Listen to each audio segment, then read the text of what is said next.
Hola amigos, amigas, aquí estamos en tu programa ¿Qué pasó entonces? Gracias por seguirnos pues miércoles a miércoles, domingo a domingos en este programa de ¿Qué pasó entonces? Siempre agradecemos pues esos mensajes, esos comentarios que haces al programa y saludamos a todos nuestros seguidores en el programa de ¿Qué pasó entonces? Hoy tenemos un tema interesante ya que pues estamos hablando en este tiempo el tema de la patria, etcétera. Vamos a hablar acerca del homicidio en Tegucigalpa. Y hemos invitado al historiador José Manuel Cardona Amaya. José Manuel Cardona Amaya es docente actualmente del Departamento de Historia de la Universidad Nacional Autónoma de Honduras. Imparte la clase de Historia de Honduras. José Manuel Cardona es una persona pues, que pasa constantemente investigando, publicando tanto libros como artículos. De hecho, el tema que hoy vamos a desarrollar, que él ha hecho un libro, que el libro se titula El delito de homicidio en la Alcaldía Mayor de Tegucigalpa, 1648-1785. Entonces, va a contarnos un poco esta historia en este corto tiempo, pero que sí, para que ustedes se motiven a leerlo en el futuro. ¿Qué tal, maestro? ¿Cómo están? Bueno, muchas gracias por tenerme aquí, Arnulfo, y pues vamos a compartir acerca de este texto, ¿verdad? Que como vos decías, explora el delito de homicidio, sus consecuencias, el proceso legal y penal que se seguía en la época colonial en la Alcaldía Mayor de Tegucigalpa en los siglos XVII y XVIII. Sí, bien. Y lo importante es que siempre los colegas que vienen acá, historiadores, pues son colegas jóvenes, son como decimos la punta de lanza de la ciencia histórica en Honduras. Y en este caso, pues José Manuel Cardona, como lo comenté al principio, él está investigando constantemente. Yo creo que lo más importante, José Manuel, es dar a conocer estas investigaciones. Una investigación que no se da a conocer, de nada nos sirve, ¿no? Sí, sí. Sí, porque muchas veces nuestros colegas y todos los interesados en los temas trabajan, producen, pero esto no llega a las personas, ¿verdad? Sino que se queda en un círculo cerrado. Y como decías vos, una investigación que no se da a conocer no ayuda a progresar a nadie, ¿verdad? Definitivamente. Justamente. Así es. Y eso es lo que nosotros, pues, como programa, tratamos, investigamos o traemos a invitados para que den a conocer estas investigaciones. Y obviamente, pues, sabemos que nos ven jóvenes, adultos, personas de diferentes carreras, de diferentes trabajos, ocupaciones, y hay que hacer una historia más manejable, más entendible y que una historia que se pueda disfrutar. Ustedes, el grupo de historiadores jóvenes, son esa nueva tendencia, ¿no? Dar a conocer la historia de forma diferente. Pero bueno, iniciamos este trabajo que hizo José Manuel Cardona referente al tema, pues nosotros lo hemos titulado Homicidios en Tegucigalpa, pero que él lo va a ir comentando a través de pues las diferentes épocas. En la época de la colonia, cuando hablamos de homicidio, ¿a qué se refiere, José Manuel? Okay. Bueno, el homicidio en la época colonial estaba definido por una ley en las 7 partidas de Alfonso el Sabio. Una de las primeras cosas que tenemos que remarcar acá es que, a diferencia de nuestros tiempos, de los tiempos contemporáneos, en esta época colonial, en el tiempo en que los españoles dominaban acá, no habían códigos de leyes.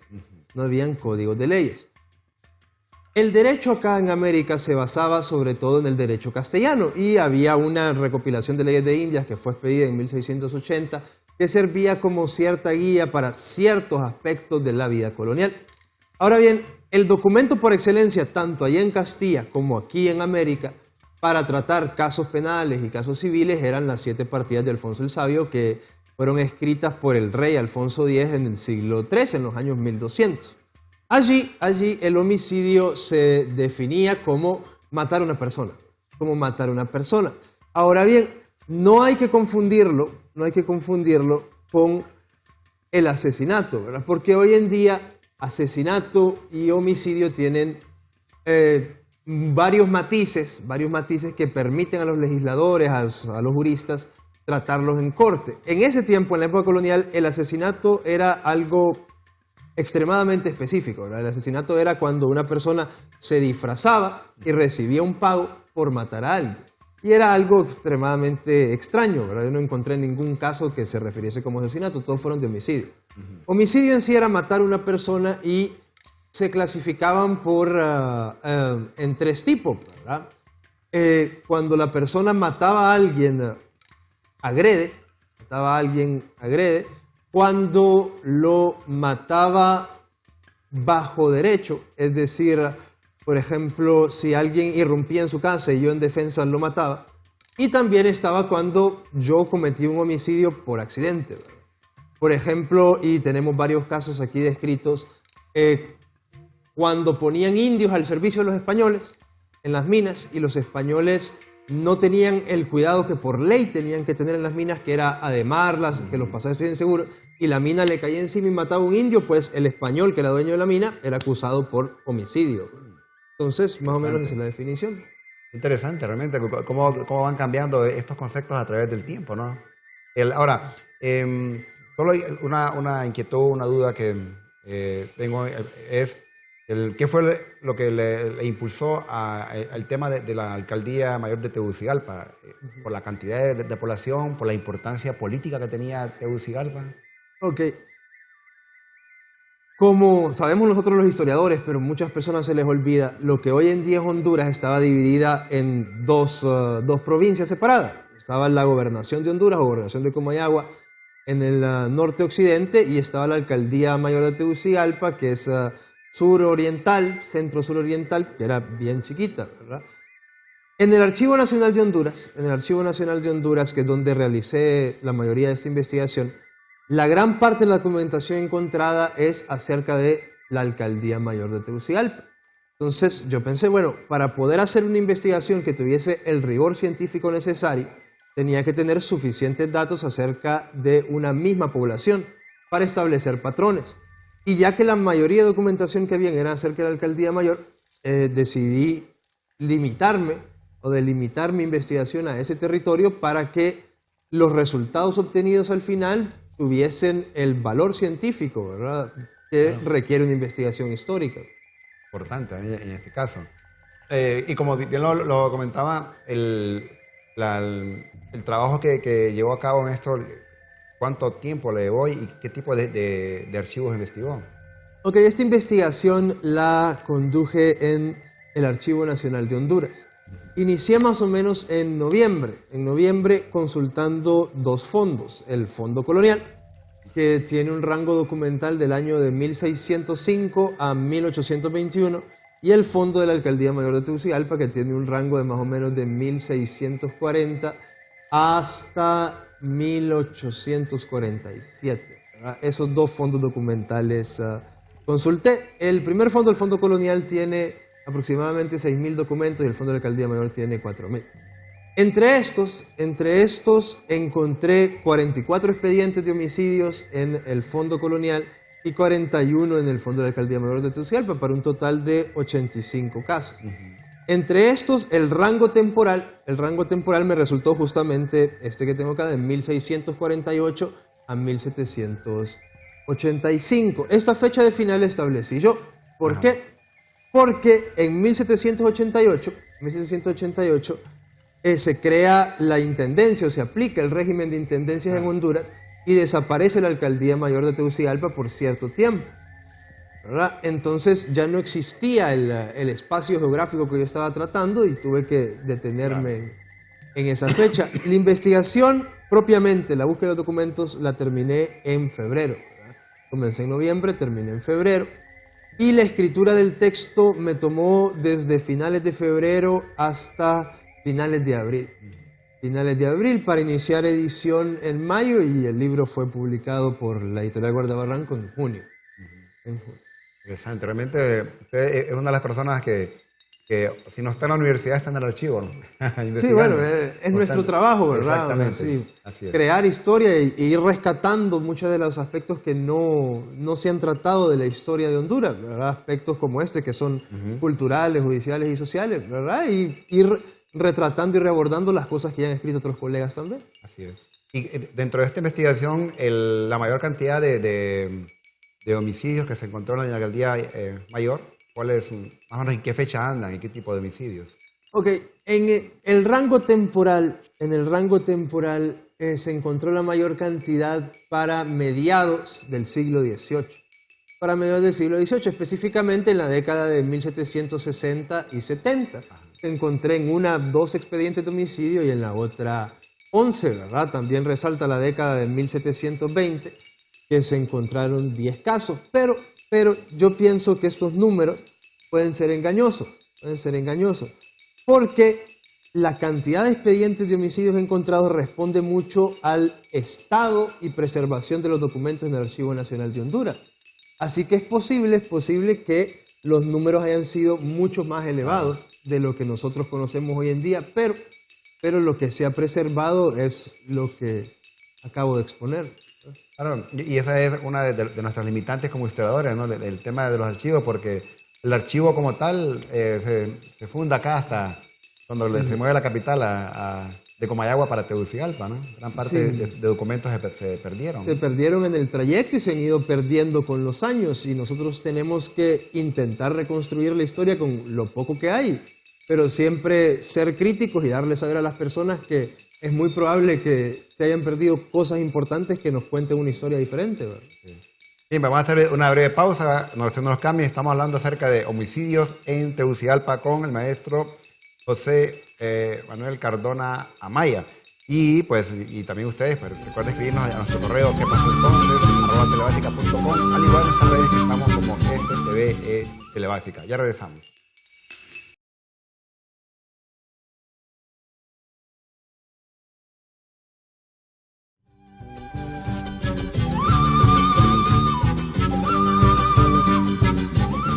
Homicidios en Tegucigalpa, un tema interesante, una investigación importante que surgió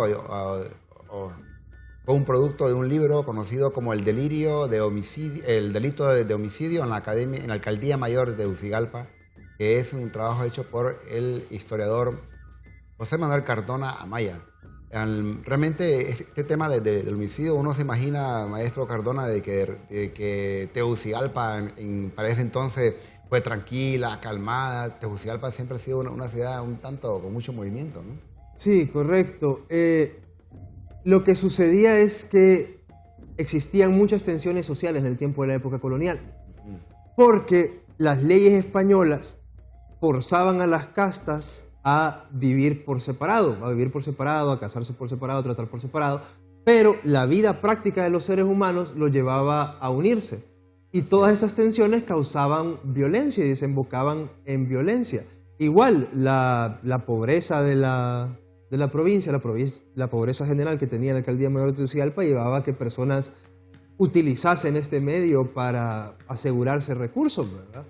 Entonces, sí siempre ha sido una zona conflictiva. ¿Y qué tipo de instrumentos utilizaban usualmente en este tema de los homicidios? Porque hoy día, lo vemos en esta época, eso de puros balazos y toda la cuestión, pero en aquella época, ¿cómo era?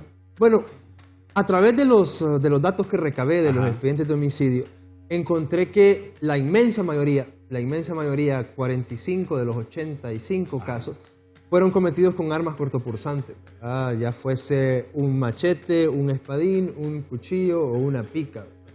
Entonces yo teorizo que esto fue más que todo porque eran instrumentos que las personas utilizaban en su vida diaria.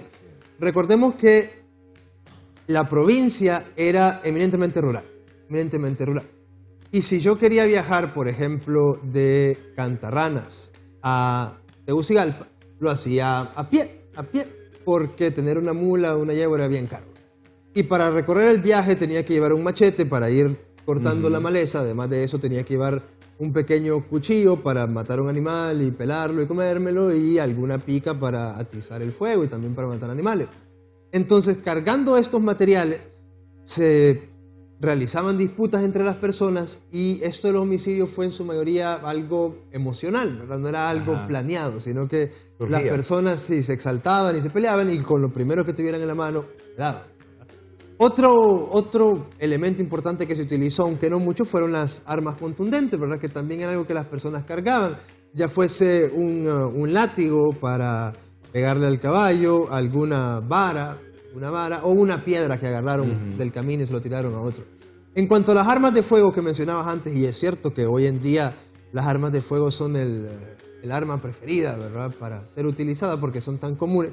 En este tiempo no fue muy común. Yo encontré nada más entre este siglo XVII y XVIII, 2 homicidios cometidos con armas de fuego nada más. Y es curioso que estos 2 homicidios hayan sido accidentales. Han sido accidentales. En uno, el guardia de una casa estaba limpiando su arma, limpiando su escopeta, y se le salió el balazo y le pegó a una mujer en el pecho y murió. Y en otro un señor estaba cazando patos en el río, y él mataba el pato y un niño se los iba a traer, y accidentalmente, mientras un niño iba, le disparó. Entonces, esto se debe sobre todo porque un arma de fuego era cara, Claro. no era muy efectiva, y la mayoría de las personas no tenían el dinero acá en la provincia para tener un arma de fuego, ¿verdad? Y estar gastando en ella. Y el tráfico de armas no era tan excesivo como lo es en la actualidad, ¿no? Correcto, Sí. correcto. Más que todo, bueno, inclusive ya hablando de eso, puedo hablar acerca de la invasión de piratas que hubo acá en Tegucigalpa en 1819. Para esa invasión de piratas, el rey de España autorizó prestar 20 fusiles. 20 fusiles. Y apenas se fueron los piratas, los pidió inmediatamente de regreso. Claro. Así de poco Ajá. escaseaban las armas de fuego acá. Interesante, realmente, ¿no? Interesante porque 20 fusiles para un lugar con tanta población, por lo menos para ese momento histórico, tuvieron que haber sido muy valiosos, y aparte recogerlos cuando pasó el evento, ¿no? Sí, hay varias cartas del rey solicitando: regrésenme los fusiles que los ocupamos, regresen. Porque España estaba en constante guerra, ¿verdad? Y esto había mermado sus recursos. Sí. Maestro Cardona, el tema de los duelos, ¿realmente se dieron los famosos duelos? ¿Algo encontró usted en los documentos? Fíjese que no, propiamente duelos no encontré.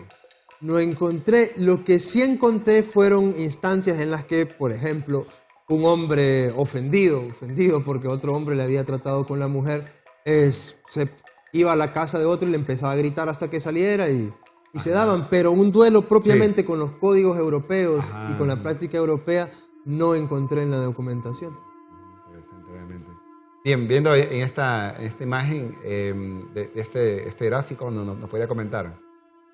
Ah, sí, correcto. Bien, de todos los expedientes de homicidios encontrados, yo separé tomé el lugar de donde se cometieron.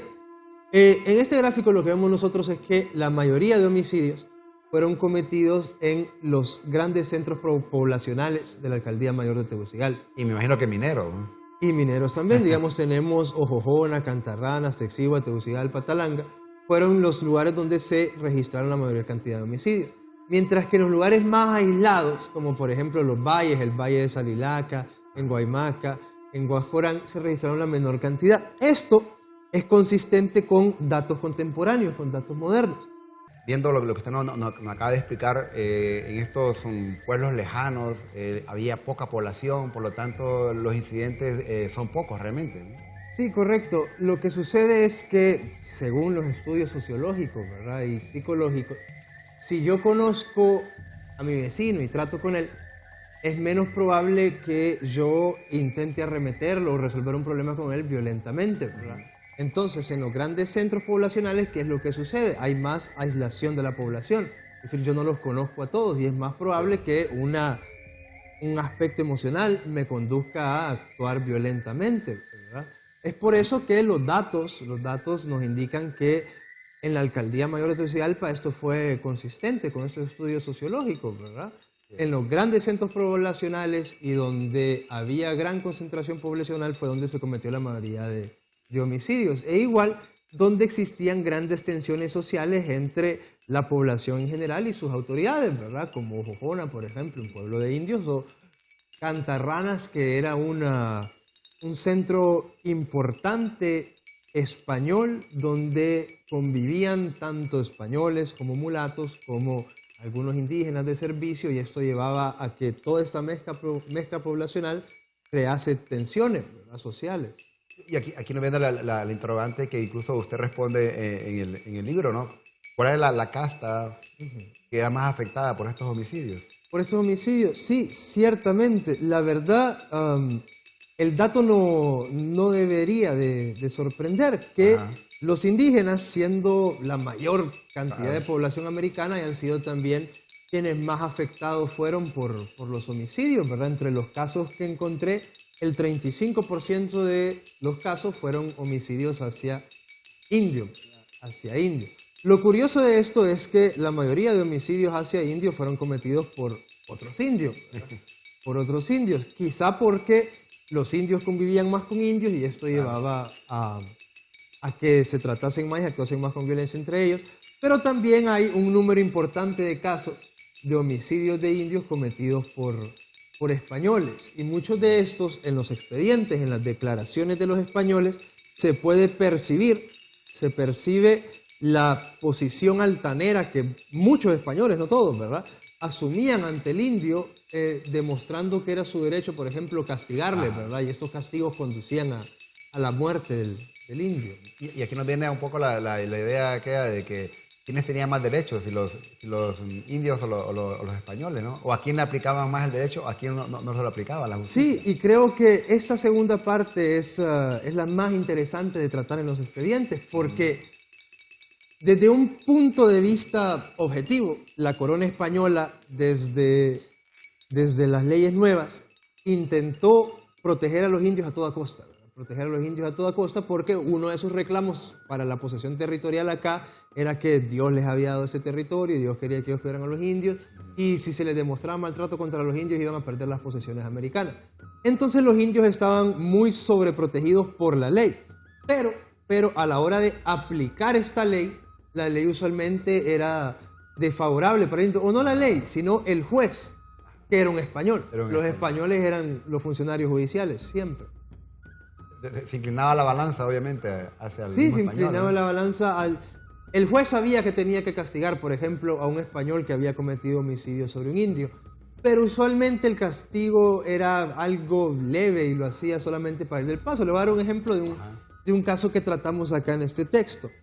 Una mujer española que se llamaba Ana María de Espino, tenía bajo su servicio a una mujer indígena, ¿verdad? La mandó a hacer un mandado, la mujer indígena se tardó un poquito en el mandado y la mujer española la castigó golpeándola en la cabeza con una piedra de moler.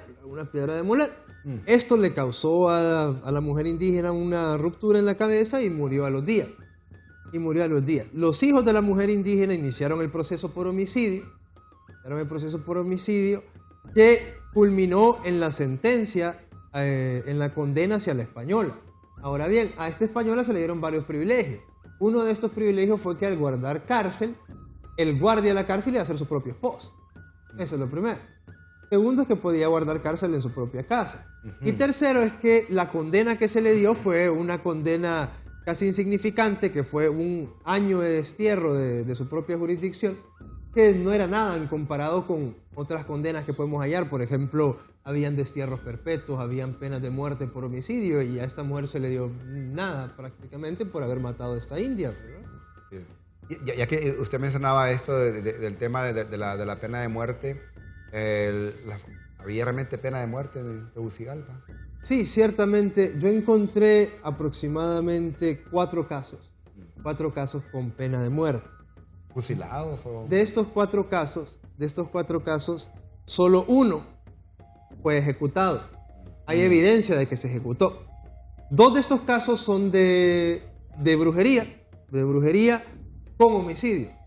Es decir, a estas personas se les persiguió por brujos, pero se dieron cuenta que en sus acciones de brujería habían cometido un homicidio, uno o varios, y esto llevó a que los condenaran a muerte. ¿Por qué se daban condenas de muerte? Se daban por afronta directa al poder español y no tanto por el homicidio. Cometer brujería era una afronta directa al poder español porque el aglutinante cultural del Imperio Español era la Iglesia Católica. Y al ser la Iglesia Católica, la brujería era una ofensa directa a la Iglesia Católica, entonces cometían brujería y a la vez habían matado a alguien, la suma de estos 2 delitos les daba la pena de muerte. Estos 2 casos que menciono no se encuentran con ejecución de la pena. Es más, en uno la mujer era una bruja, quedó embarazada y se le absolvió. Luego hay otro caso de un esclavo que mata a su amo, Pedro se llama el esclavo, recuerdo, del siglo XVII, que a este hombre se le condenó a muerte y a mutilación del cuerpo, es el único que he encontrado. Entonces la pena era que lo guindaran de una horca, muriera ahorcado, después que le cortaran la cabeza y la cabeza la clavaran en la horca. Este caso tampoco se ejecutó porque el reo estaba ausente cuando se dio la pena. Y el otro, que también era un esclavo que había matado a su amo, sí se ejecutó. Cristóbal Manuel se llamaba el esclavo, por cierto. Mató a un señor comerciante que se llamaba Diego Navarro, era comerciante de plata. Y bueno, la pena de él sí se ejecutó, lo guindaron de la horca. ¿Por qué a estos dos esclavos los condenaron a muerte? Porque que los esclavos mataran a su amo era igualmente una afronta directa al poder de los españoles. ¿Verdad?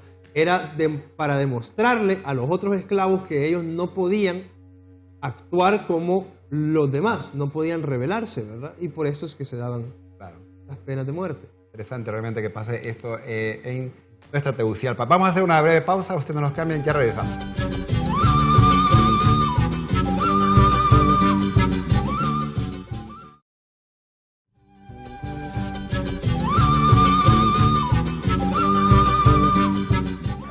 Homicidios en Tegucigalpa. Es un trabajo importante de una investigación histórica que ya desarrolló y presentó un libro el historiador José Manuel Cardona Amaya. Nos está presentando aquí pues, un resumen de lo más importante del libro para que también ustedes se motiven a leerlo en el futuro. Es parte de como él lo dijo al principio, de la construcción de nuestra historia, la historia se está construyendo constantemente, la estamos replanteando, la estamos reescribiendo también, y eso es lo que nos ayuda a poder entender mejor nuestra historia. El maestro Cardona, de todos estos grupos, ya usted lo comentaba que son los indígenas son los que aparecen más en el tema de los delitos, pero ¿son mujeres o son hombres?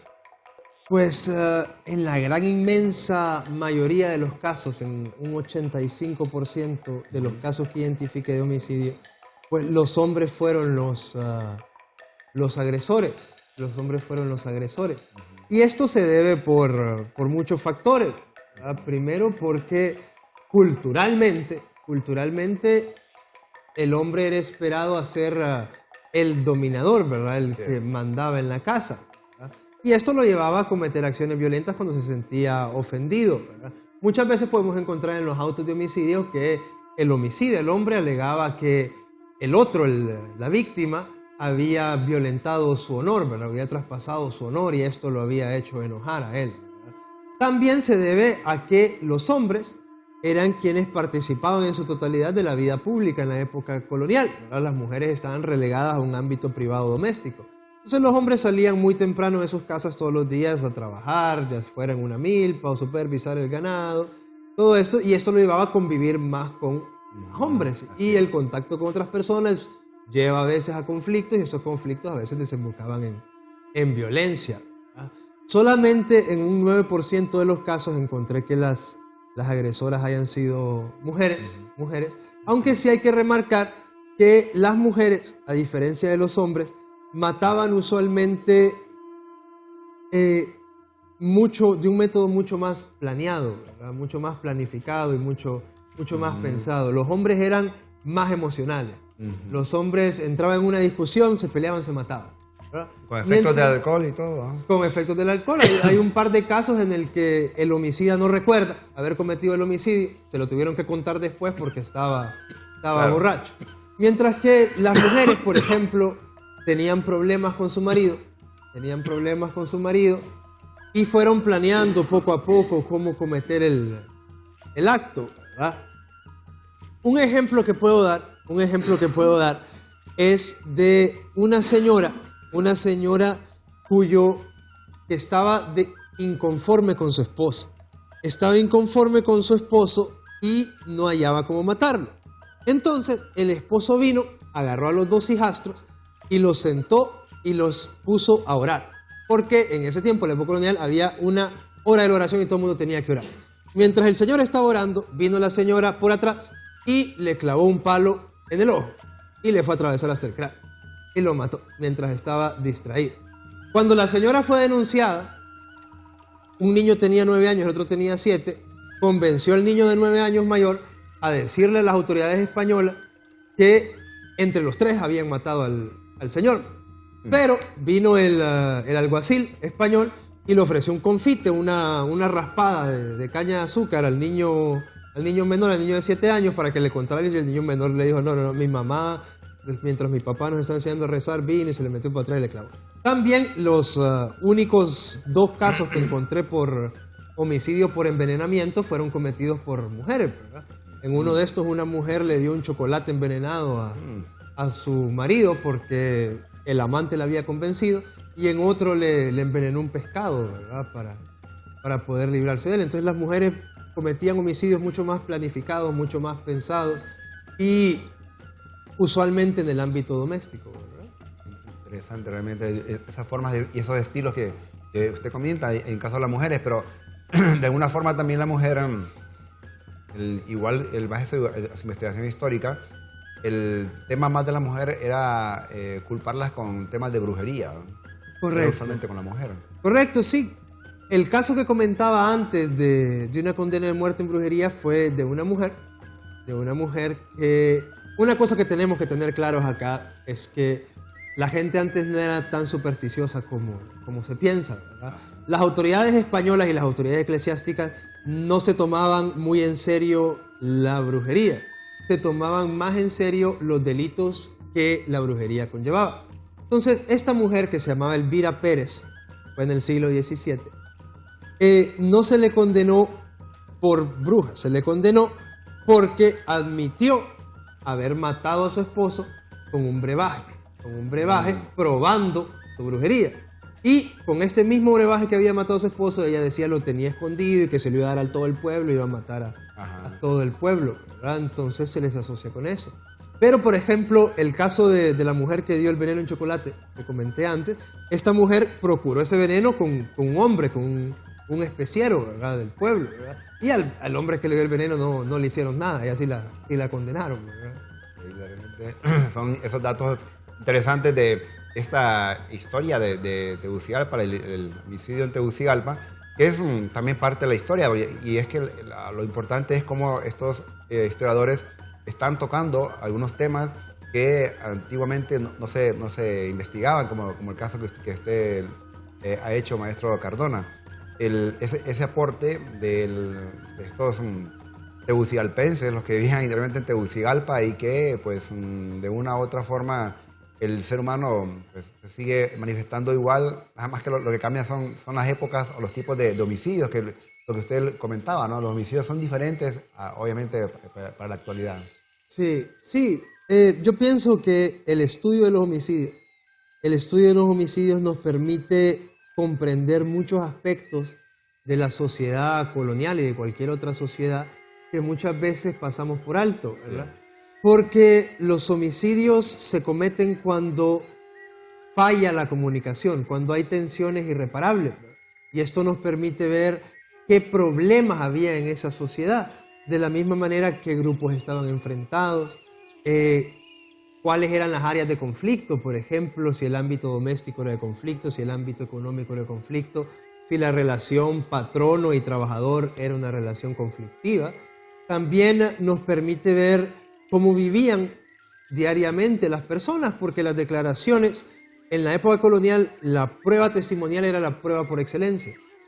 Y en estas declaraciones nosotros vemos cómo vivían diariamente, nos detallan qué hacían antes de que sucedió el homicidio, qué hicieron después. Inclusive encontré suficientes datos acerca de la intervención de cirujanos en los casos de homicidio para realizar un pequeño aporte acerca de el papel que tenían los cirujanos en la Alcaldía Mayor de Tegucigalpa. Entonces, sí pienso que el estudio de los homicidios es un campo amplio, y sería bueno que nuestros colegas historiadores pudiesen retomar ese tipo de investigaciones ya en otros periodos históricos. Creo que sí, de hecho siempre decimos que una investigación conduce a otras. Y en este esquema que tenemos acá en la imagen acerca de que los hombres fueron los más propensos a ser víctimas de homicidios, vemos que, sí, usted lo comentaba, un 81%. Un 81% de los hombres, y esto se traduce a lo anterior, ya que los hombres participaban en su totalidad de la vida pública, eran más propensos a entrar en conflictos y eran más propensos a ser víctimas de homicidio, ¿verdad? Eso no quiere decir que las mujeres, a pesar de solo ser el 19% de las víctimas de homicidio, no sufriesen violencia. Es más, encontré que todas las mujeres, previo a ser víctimas de homicidio, eran víctimas de violencia doméstica. Y la violencia doméstica estaba prácticamente normalizada. Por ejemplo, varios casos, como 3, el homicidio de la mujer fue sin resultado de que ésta le haya contestado mal al hombre, le haya dicho, por ejemplo, si Dios me diera el chance, yo me divorcio con vos, por ejemplo, me estoy acordando de eso. Era algo que no debería de causar mucho, y el hombre vino, la agarró y la azotó con el látigo, le pegó 50 latigazos, de tal modo que cuando la mujer estaba moribunda, llegaron las autoridades indígenas a verla y tenían las piernas completamente negras de la paliza que le había dado, y ella murió, ¿verdad? Murió por eso. Entonces, tenemos que entender que las mujeres, a pesar de estar relegadas al ámbito doméstico privado en la época colonial, ni siquiera en ese ámbito estaban seguras, ¿verdad? Porque eran constantes víctimas de una violencia normalizada que lastimosamente en muchos casos condujo finalmente a su muerte, al homicidio de la mujer. Incluso las leyes eran rígidas porque se hablaba de que en ciertas horas en el parque no podían deambular mujeres. Bueno, también se habla más adelante de Tegucigalpa, ¿no? Sí, correcto. La verdad, había muchas limitaciones por las mujeres. Por ejemplo, como decís vos, después de ciertas horas no podían andar solas en la calle, las arrestaban, las metían presas. También de eso no podían andar acompañadas de hombres que no fueran conocidos porque las arrestaban, ya sospechaban, las llevaban donde el padre, ¿qué pasó? Andas escapada. No podían sostener conversaciones escondidas con otros hombres, por ejemplo. Incluso en las 7 partidas que mencionábamos, era el documento por excelencia que hacían referencia los funcionarios judiciales, existían castigos hacia las mujeres por estar hablando con hombres extraños o reunidas con hombres a deshora, ¿verdad? La mujer vivía una vida muy limitada en este periodo. Y finalmente, tenemos aquí la portada de un caso de homicidio en 1648, maestro. Sí, este fue temporalmente el primer caso que identifiqué en el Archivo Nacional de Honduras, ¿verdad? Que corresponde al año de 1648. Este caso es de una madre que mató a su hijo, y lo podemos describir para ver cómo era de intricado y complicado este asunto de los homicidios ahí en la época colonial. Resulta que era un hijastro de ella, Catalina Jiménez, era un hijastro de ella. Este muchacho se había escapado para irse a mujerear, para estar con una mujer, y volvió a la casa como a la semana de haberse escapado. Cuando volvió, vino el padre legítimo de él, y le dio una golpiza. Pero el padre tenía que irse a Comayagua a pagar el tributo religioso, ¿verdad? Porque la iglesia catedral, que es donde estaba sentada la máxima autoridad religiosa, el obispo estaba en Comayagua. El padre tenía que ir a pagarse el diezmo hasta allá. Y el niño acababa de regresar, el muchacho de 13, 14 años acababa de regresar. Y entonces vino la mujer y le dijo, bueno, déjamelo amarrado, y yo me encargo. El señor se lo dejó amarrado y se fue. La señora lo condujo hacia un palo y lo ahorcó. Lo mató ahorcado. Llegaron las autoridades españolas a reclamarle y a enjuiciarla, porque esto es algo que sí tenemos que notar. Las autoridades indígenas no podían conducir un proceso por homicidio porque era demasiado grave. Hay varios casos en los que se condenaba a las mismas autoridades indígenas por conducir un proceso de homicidio. Los únicos que podían hacerlo eran las autoridades españolas y usualmente la autoridad suprema del territorio, que en nuestro caso era el alcalde mayor. Pero bueno, llegan las autoridades españolas a cuestionar a esta mujer por qué lo había matado. Y viene la mujer y dice que ella lo mató por accidente. Ella solo quería castigarlo, ¿verdad? Pero la información es un poquito contradictoria porque lo guindó de un palo, ¿verdad? Lo guindó de un palo. Entonces resulta que las autoridades españolas no sabían qué hacer con ella, y la envían a la audiencia de Guatemala. Para que ellos le den su asesoría legal. En la audiencia de Guatemala se dan cuenta que esta mujer es indígena. y los españoles solamente han utilizado un intérprete en este caso, y las leyes decían que tenían que utilizar 2. Entonces se tiene que retomar todo el caso otra vez consiguiendo los 2 intérpretes indígenas y se logra el mismo resultado. Al final, esta señora, aquí tengo la condena, fue condenada a recibir 200 azotes, tenía que pagar 30 pesos de 8 reales para la Real Cámara, la mandaron a trabajar a un ingenio de moler metales de plata y la forzaron a servir prisión de por vida en el convento de Nuestra Señora de las Mercedes, ¿verdad? Fue una pena muy, muy grande, muy comparada con otra, claro, ¿verdad? Sobre todo, supongo yo, porque la mujer era indígena, ¿verdad? Entonces, las autoridades españolas pensaron, bueno, nos vamos a aprovechar de esta señora, la vamos a poner a trabajar y también la vamos a meter a un convento, ¿verdad? ¿Sí? Vamos a hacer una breve pausa, no nos cambien, ya regresamos.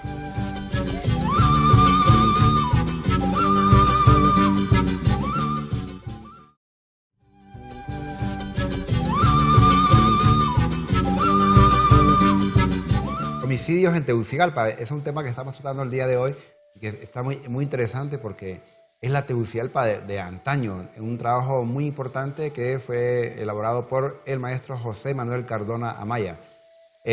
Todo este proceso penal que hemos estado hablando, maestro, por homicidios en la época de la colonia, obviamente iba por pasos realmente, ¿no? Sí, correcto. Yo en este texto me empeñé en reconstruir el proceso penal del juicio por homicidio para poder crear una visión de cómo actuaban las autoridades españolas y todos los matices que habían en este proceso, ¿verdad? Y bueno, lo podemos resumir en unos cuantos pasos, aunque cada uno de estos pasos tenía sus especificidades y sus cambios, porque algo que hay que comprender del derecho aplicado en Indias es que era un derecho casuístico, ¿verdad? Cada caso se trataba de una manera diferente y como algo apartado, ¿verdad? Entonces, los casos iniciaban con un auto que se llamaba el auto cabeza de proceso. Este auto usualmente era la denuncia o noticia del homicidio. Y hay que remarcar que, ya que las causas de homicidio eran de las pocas causas que se seguían por real oficio, es decir, automáticamente, sin importar que alguien pusiese una denuncia, si la autoridad española se daba cuenta que habían hallado un cuerpo, él inmediatamente tenía que iniciar el proceso para determinar si había sido o no un homicidio para iniciar la causa, ¿verdad? Si se había hallado a alguien tirado allá en un monte o algo así. Otra cosa que tenemos que indicar es que la denuncia no era tomada como una declaración. Eso quiere decir que si vos ibas a denunciar un homicidio hasta el alcalde mayor iniciaba el proceso y después tenía que tomarte la declaración, ¿verdad? La denuncia solo era para que él fuese a ver el cuerpo. Luego vamos a la siguiente parte, que era una de las partes torales, que era el reconocimiento del cuerpo y el reconocimiento de las heridas. En esta parte sí se determinaba si el caso iba a ser tratado como homicidio o no, porque la autoridad usualmente no estaba presente cuando se había cometido el hecho y había que ver si las heridas habían sido accidentales o si se había cometido.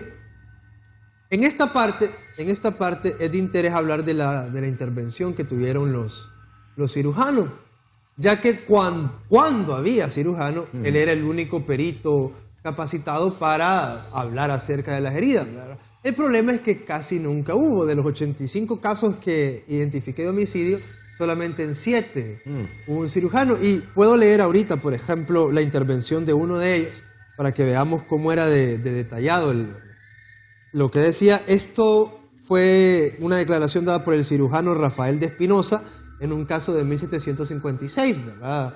El alcalde mayor de Tegucigalpa, Vicente Toledo y Vivero, le solicitó. Entonces vino él y dice: tiene una cuchillada en el pescuezo, donde llama la ollita, que está en lo visible, de 2 dedos de ancha, de que infiere ser cuchillo belduque el instrumento. Es decir, que el cirujano, ya por ver cómo era la herida, ya sabía qué tipo de instrumento lo habían utilizado, ¿verdad? Pero que en el otro lado es como de 4 dedos y que tiene cortada de 3 o 4 anillos en el gañote y que para mejor cerciorarse le dio un trago de vino y se le salió por la herida. Esa persona tenía un hoyo acá en el cuello, entonces el cirujano vino y para ver la profundidad como tenía instrumento, le dio una bebida de vino y el vino le salía por la herida, ¿verdad? Esto es bien importante saberlo porque cuando no había cirujano, el que hacía el reconocimiento de la herida era el alcalde mayor o el comisionado, ¿verdad? El alguacil al que le daba la comisión. Y ellos no sabían nada del cuerpo humano. Entonces, usualmente no lo daban. Después de esto, se emprendía la persecución y captura de los acusados. Esta persecución, pues, podía ser complicada o podía ser sencilla porque una cosa que sí tenían las autoridades españolas es que respetaban mucho sus jurisdicciones pares. Entonces, por ejemplo, si un homicida se iba de Tegucigalpa a Comayagua, no lo podía perseguir. Él tenía que mandarle una nota al gobernador de Comayagua para que lo persiguiese. E igualmente, si el acusado se iba a La Segovia o se iba a Salvador. Una cosa que ayudaba mucho en la persecución y captura de las personas era el retrato. Era el retrato. Las autoridades españolas a veces lograban tener datos descriptivos de la persona y hacían un retrato escrito de ella. Ahorita te puedo leer uno, por ejemplo, uno rapidito, de un mulato que se llamaba Pedro de Alvarado, que fue acusado de matar a un señor que se llamaba Juan Rodríguez en 1785. Entonces, para poder dar con él, envían la nota de captura y le dicen a los otros funcionarios, bueno, esta persona es bajo y trabado del cuerpo. Tiene pelo negro grueso y erizado de color azambado, sin barba o lampiño, cara redonda y al reírse se le hacen unos pequeños hoyos en los carrillos. Tiene la habilidad de saber tocar guitarra y cantar al uso de la tierra. Es decir, como en ese tiempo no habían cámaras, no habían fotografías, tenían que dar todos los detalles posibles, ¿verdad? Y aquí les pareció que, bueno, sabe tocar guitarra, tal vez ustedes ven a un hombre tocando guitarra, pregúntenle, tal vez el homicida, correcto, ¿verdad? Y posteriormente a esto se embargaban los bienes. El embargo de bienes era necesario porque un proceso por homicidio era bien caro. En los tiempos coloniales y hoy en día también, el proceso tenía que hacerse con papel membretado. Y el papel membretado se traía de España con sellos. Y era sumamente caro. Entonces, se embargaban los bienes por si el acusado no tenía para pagar el papel y las costas, ¿verdad? Después se nombraba un defensor. Un defensor no era un abogado, sino que un defensor era cualquier persona que la autoridad española o el acusado considerasen lo podía defender. Se tomaban las declaraciones y se pasaba a probanzas. Probanzas usualmente era si había instrumento, materializarlo, o si habían testigos que apareciesen. Después de la probanza, el expediente usualmente, no siempre, se mandaba a la audiencia en Guatemala, que era el Tribunal Supremo que teníamos acá, y allá los abogados daban su parecer. Los abogados usualmente recomendaban una condena o recomendaban arreglar fallos, y finalmente se daba la sentencia. La sentencia era dictada casi siempre por la autoridad suprema del territorio, que era el alcalde mayor, y rara vez por un teniente de él o por el alcalde de la Santa Hermandad, que era en sí la policía de ese tiempo, ¿verdad? Era todo un proceso realmente. Era un proceso bien largo que podía tener varias trabas y varias fallas en su parte, porque en cualquier parte del proceso que hubiera una falla, cuando las autoridades españolas mandaban el expediente a Guatemala, si el abogado miraba, no, aquí hay una falla, había que recomenzar. Y esto podía llevar que los procesos por homicidio tardasen 2-3 años. Era algo muy complicado. Increíble realmente. Y que, pues, se trataba de que la justicia, como dicen, fuera justa. Y aún así habían actos de injusticia, ¿verdad? Sí, aún así habían actos. Y justamente esto de que el proceso podía ser muy complicado llevaba a veces a que las autoridades españolas se impacientaran y dictasen sentencias sin tener todos los medios de probancia. Y esto llevaba a que el condenado apelase el fallo ante la audiencia de Guatemala y la audiencia de Guatemala mandara a decir, no, vuelvan a empezar todo porque así es. No lo mismo. Bien, ha sido muy interesante este trabajo que ha hecho el historiador José Manuel Cardona Amaya. Realmente, como decía, el fruto es el libro, que aquí lo tenemos por cierto, que es el delito de homicidio en la Alcaldía Mayor de Tegucigalpa, 1648-1785. Está recién sacado del horno, maestro Cardona. Sí, correcto, en junio de este año. ¿Cuándo? En junio de este año, fue. De este año. En junio del 2019, o sea que es de los últimos libros de historia, la construcción de nuestra historia. Mensaje final, maestro Cardona, a todas las personas que nos ven. Pues nada más que se interesen por conocer nuestra historia, por saber acerca de lo nuevo que se está escribiendo y también de lo viejo, porque no nos olvidamos que nosotros tenemos una larga tradición de escritores de historia acá y también que se interesen por construir nuestra historia, ¿verdad? Que eso es una deuda que tenemos con nuestro país y con el futuro también. Así es. Bueno, y nosotros agradecemos el haber aceptado nuestra invitación y siempre las puertas abiertas para tocar otros temas que sabemos que usted está investigando constantemente, ¿no? Para dar a conocer esas investigaciones históricas. Y a ustedes, gracias por seguirnos y también por escribirnos siempre a nuestro correo ¿qué pasó entonces?